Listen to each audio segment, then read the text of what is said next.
Essa semana era pra gente estar falando da cúpula do G20, era pra gente estar falando do G20 social, era pra gente estar falando do enorme acordo bilateral que vai rolar entre a China e o Brasil, que vai ampliar as relações entre os países, era pra gente estar falando da viagem do Macron, presidente da França, até a Argentina para tentar conversar com o Milei, mas não, a gente está paralisado falando de um ataque terrorista. Porque o que aconteceu em Brasília no dia 13 de novembro, ou seja, ontem, foi um ataque terrorista e que poderia ter dado muito errado para as vítimas civis. A gente está falando de uma pessoa que colocou bomba no corpo, a gente está falando de uma pessoa que plantou bombas no carro, a gente está falando de uma pessoa que tentou criar um cenário de tragédia em nome da fanatização.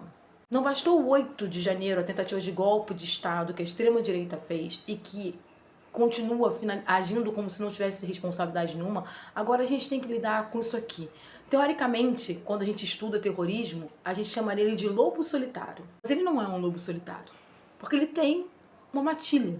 A matilha dele está na internet, a matilha dele expõe ódio, a matilha dele defende o fim da democracia. A matilha dele defende que o STF tem que acabar, que o judiciário é corrupto, que a democracia não pode existir. Todos os dias em rede social, nessa ou em outras redes, eu me deparo com várias e várias postagens com muito ódio e muito extremismo. E uma hora o gatilho ia ser acionado e aconteceu isso aqui.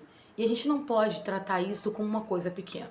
A gente fala tanto de terrorismo nos outros países, né? A gente fala tanto de grupos terroristas, mas a gente também está tendo células terroristas aqui no Brasil.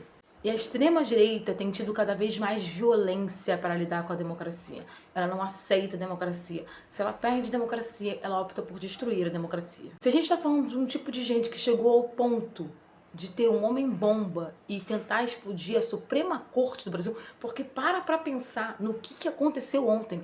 A gente está falando de uma pessoa que tentou explodir a Suprema Corte, ou seja, o órgão máximo que protege a democracia. É extremamente simbólico. A gente está falando de gente que perdeu completamente a noção de certo e errado, a noção de respeito ao Estado. A gente está falando de pessoas que são capazes de qualquer coisa para colocar o seu grande líder no poder de novo.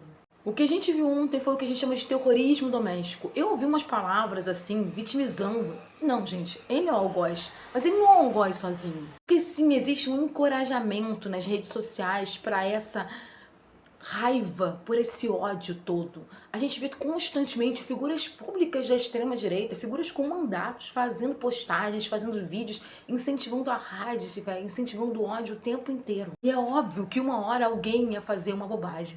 E o mais triste disso é que a gente, mais uma vez, como país, paralisa, preocupado, com medo, se isso é um ato isolado em Brasília ou se amanhã a gente vai ter outra pessoa que também está no gatilho, um novo lobo solitário, e que vai lá e vai fazer um novo ato terrorista. Isso cria uma atmosfera de medo, de pavor, sabe? De insegurança. Porque é isso que a extrema-direita quer. Ela quer insegurança. A extrema-direita fala tão mal da esquerda, fala tão mal dos progressistas, mas quando a esquerda e os progressistas, no geral, perderam a eleição, tudo bem, gente, perdemos. Foi, vamos pro próximo. Mas desde que a extrema-direita perdeu a eleição, o que a gente mais tem visto é violência extrema. E quer saber? Não se pode anistiar esse tipo de gente. Não se pode dar anistia. Porque anistia é dizer, tudo bem, continue. Espero sinceramente que isso não volte a ocorrer e a gente possa voltar a focar nos assuntos que realmente têm relação com o crescimento desse país e não com um bando de fanático completamente lobotomizado, vivendo uma dissonância cognitiva fora da realidade, querendo destruir o país.